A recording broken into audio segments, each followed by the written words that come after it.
रूस यूक्रेन की जंग के बीच अमेरिकी राष्ट्रपति जो बाइडेन का संबोधन। कहा, पुतिन को लगता था यूक्रेन को रौंद देंगे, लेकिन उनका ये अनुमान गलत निकला। यूक्रेन के लोगों ने रूस को कड़ा जवाब दिया।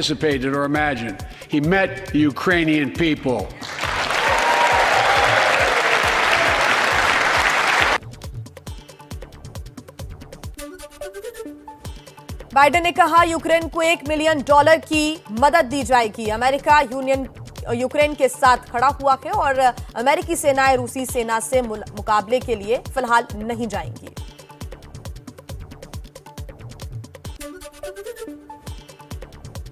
बाइडेन ने रूस पर कड़े प्रतिबंधों का ऐलान करते हुए कहा कि कोई भी रूसी विमान अमेरिकी एयर स्पेस में नहीं घुस सकेगा। साथ ही साथ रूस को दी जाने वाली रक्षा सहायता बंद कर दी गई है।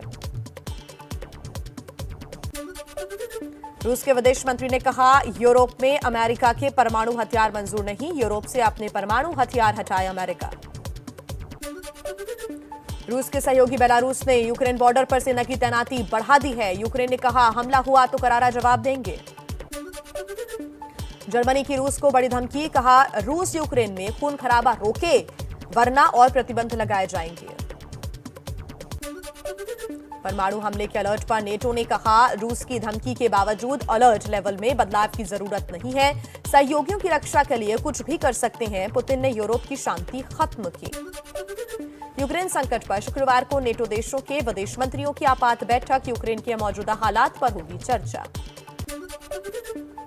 चीन की अमेरिका को चेतावनी। कहा, अगर ताइवान की आजादी का समर्थन करने की कोशिश की तो भारी कीमत चुकानी होगी। यूक्रेन रूस जंग का तेल पर बड़ा असर। कच्चे तेल की कीमतों में भारी उछाल। 2014 के बाद पहली बार $101.87 प्रति बैरल हुई कीमत। रूस यूक्रेन जंग पर संयुक्त राष्ट्र महासभा की बैठक है जारी। रूस को घेरने की चौतरफा कोशिश। महासभा में आज 8:30 बजे होगी वोटिंग। रूस ने राजधानी कीव में भारतीय दूतावास के करीब टीवी टावर को उड़ा दिया। 5 लोगों की मौत। भारतीय दूतावास खाली कराया गया। खार्किव में रूसी सेना के ताबड़तोड़ हमले। उत्तरी साल्टोवका इलाके में रिहायशी बिल्डिंग्स को निशाना बनाया जा रहा है। धधकती इमारत कैमरे में कैद। रूसी सेना पर यूक्रेन का बड़ा पलटवार। यूक्रेनी सैनिक छोटे हथियारों से भी रूसी टैंक्स और बख्तरबंद गाड़ियों के परखच्चे उड़ा रहे हैं। यूक्रेन के ज़ायतोमर में सरकारी अस्पताल के पास रिहायशी इमारत पर रूसी सैनिकों ने गिराए बम। रात में हुई बमबारी से दहला पूरा इलाका। भारी तबाही का दिखा मंजर। यूक्रेन के मेलिटोपोल में आम लोगों ने रूसी सैनिकों का रास्ता रोका। शहर में घुसने की कोशिश कर रहे थे ये रूसी सैनिक। जमकर हुई फायरिंग। यूक्रेन में रूसी सेना का जबरदस्त विरोध। आम नागरिकों ने रूसी सैनिकों को आगे बढ़ने से रोका। रूसी सेना के विरोध का वीडियो भी सामने आया।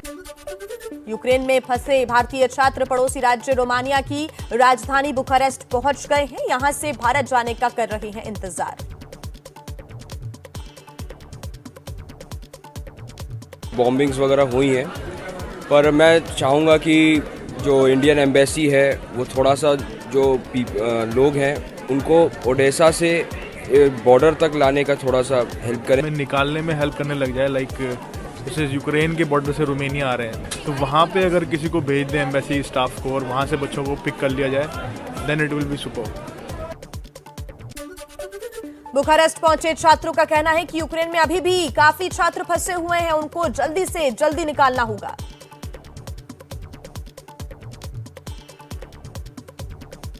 अब इतनी बड़ी भीड़ को हैंडल करना हर किसी के बस की बात नहीं है, पर उसके बीच में भी इतने सारे बच्चे निकल के जा रहे हैं, तो ये गवर्नमेंट के लिए बहुत अच्छी बात है।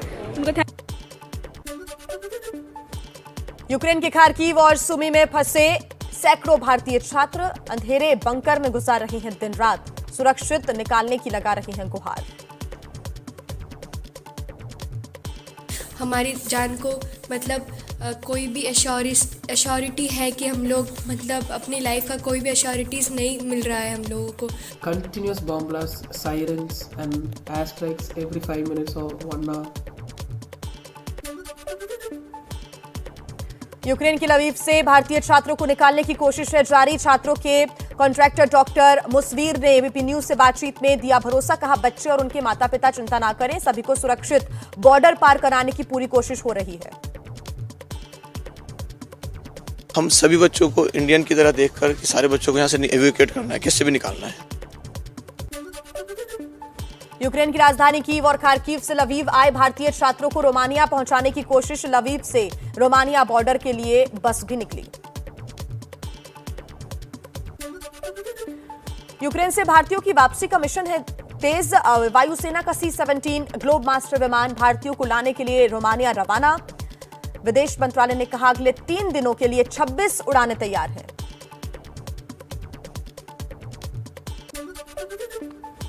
यूक्रेन में फंसे छात्रों को लाने की कोशिश हुई तेज। केंद्रीय मंत्री वीके सिंह पोलैंड पहुंचे। भारतीय छात्रों से उन्होंने मुलाकात की।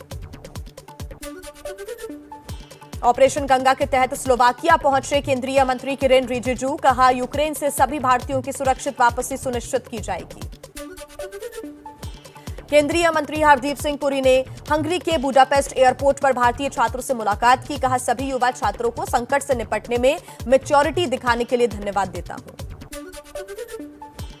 केंद्रीय नागरिक उड्डयन मंत्री ज्योतिरादित्य सिंधिया रोमानिया के बुखारेस्ट पहुंचे। एयरपोर्ट पर फ्लाइट का इंतजार कर रहे भारतीय छात्रों से उन्होंने मुलाकात की। जल्द स्वदेश भेजने का भरोसा दिया। दिल्ली एयरपोर्ट पर यूक्रेन से आने वालों के लिए अलग अलग राज्यों के हेल्प डेस्क बनाए गए हैं। लौटने वाले छात्रों को उनके राज्य तक बस, ट्रेन या फिर फ्लाइट से भेजने की सुविधा दी जा रही है।